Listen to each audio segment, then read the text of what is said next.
Hi, my name is Ev and welcome to Buddy is in Charge and welcome to Sallins in County Kildare.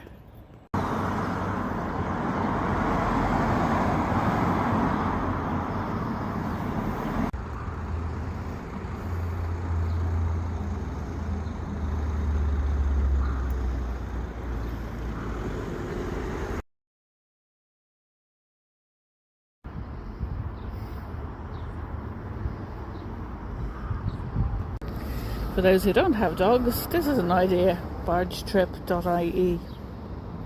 This is an interesting one. This is the Roisin Dove. It's a houseboat and a self-catering flotel.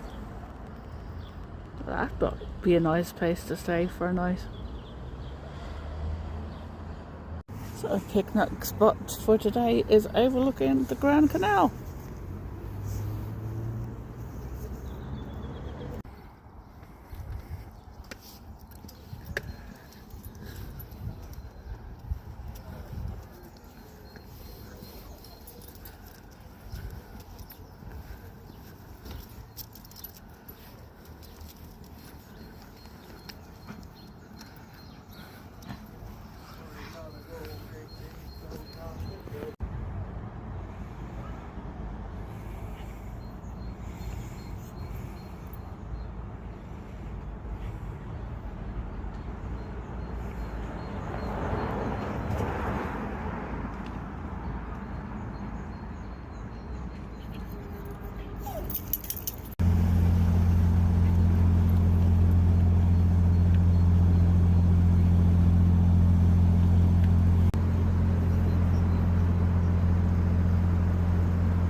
Great way to see the canal.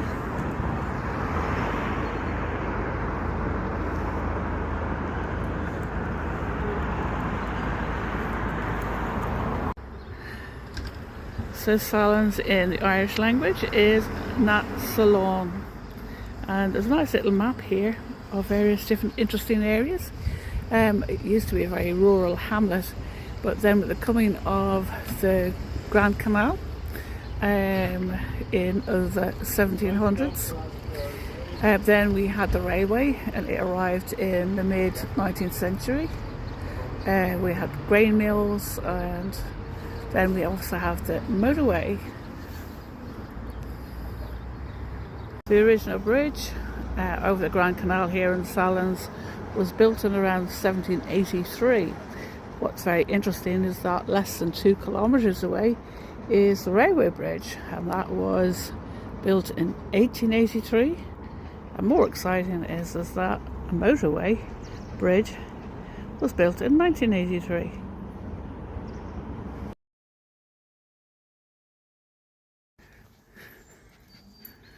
So walking along here, this is the Grand Canal Way. It stretches from Dublin all the way across to the Shannon River, which is the longest river in Ireland. Got some beautiful boats along here, houseboats and barges of many different sizes and shapes.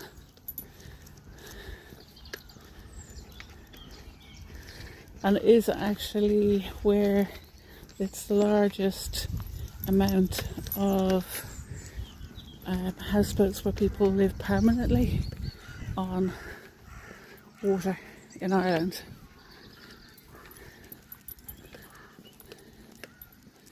See some barges have come over from the UK.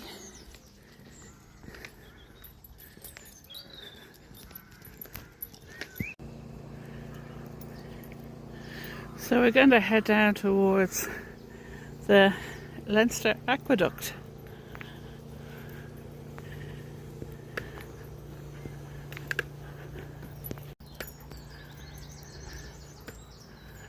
So the bird song above.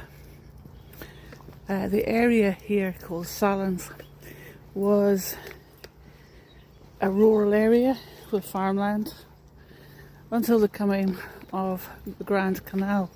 There are 2 canals that stretch across the country. This one, and then the one on the north side of the Liffey, which is the Royal Canal.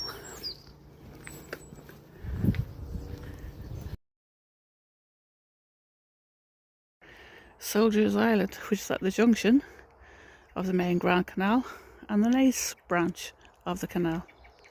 And it's called Soldiers Island. Two reasons. One is allegedly haunted by a soldier, or the more plausible, which would be, is that it was a guard post during the 1790s for cargo along the canal.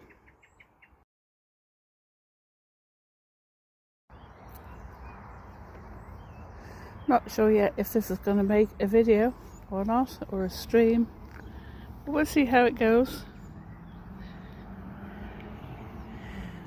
Obviously over time the canals took over from dirt tracks and dirt roads. Then the last actually cargo was 50 tonnes of Guinness coming down here from Dublin all the way down to Limerick, and it's now a greenway. You can also hear a train. There you go. So that is the train, which is on the main Cork line or South line. So yeah, we have lots of things happening in Sallins. Two lovely swans. I just want to make quite sure they're both ringed. So I just want to make quite sure Betty stays well clear. It's my pets. Beautiful.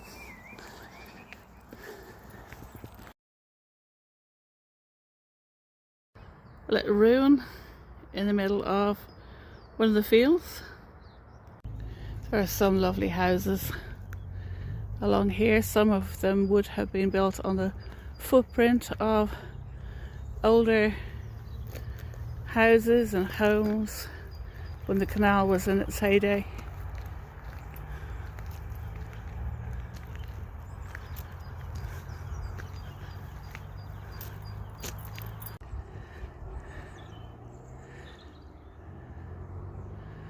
So the countryside falls away into swampy ground.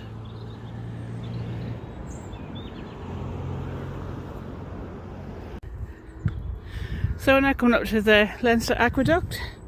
I was trying to figure out there for a while what was all the noise for a minute, and then I thought, oh, we're very close to a motor racing circuit called Mondello.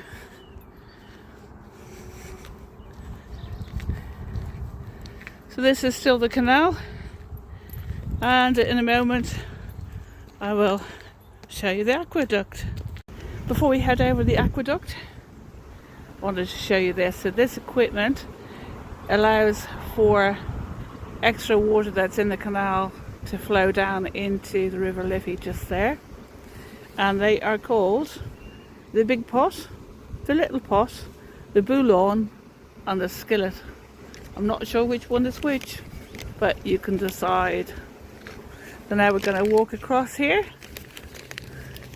So the Liffey, for those of you who know Dublin City, this is the river that flows through the centre of the city. It starts up at in the Wicklow Mountains, flows down through Kildare, where we are, and then eventually down into Dublin itself. So you can see here, there's the canal.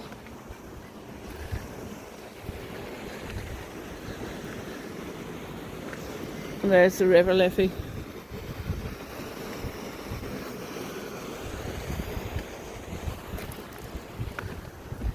It's a nice spot.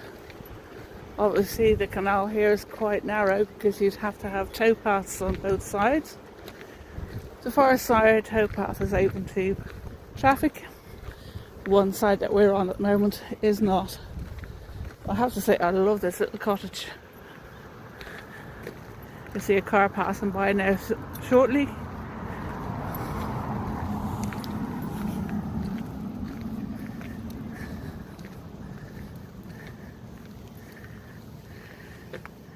Isn't that beautiful?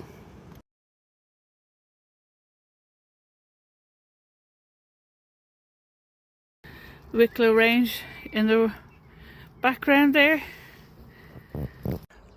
Like so many towns and villages, cities, they grew because of trade and the crossroads. And Sallins is no different. They are trying to create a heritage trail here.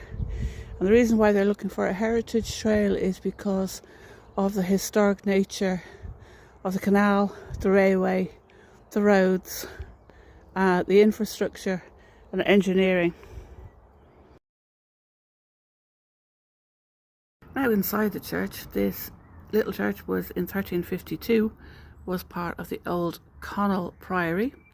In 1614 it was classified as being in good repair. However, sometime in the 18th century, 19th century, it became a ruin.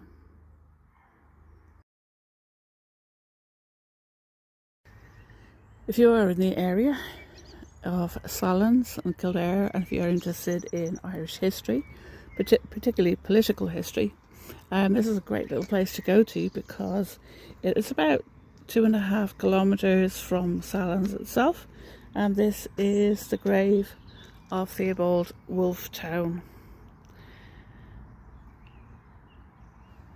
There have been many Irish nationalists who have stood here and who have given speeches in front of many hundreds of people. And what is interesting is that Wolfetown was actually an Irish Protestant lawyer, and this is where he is buried, and he is held in great renown.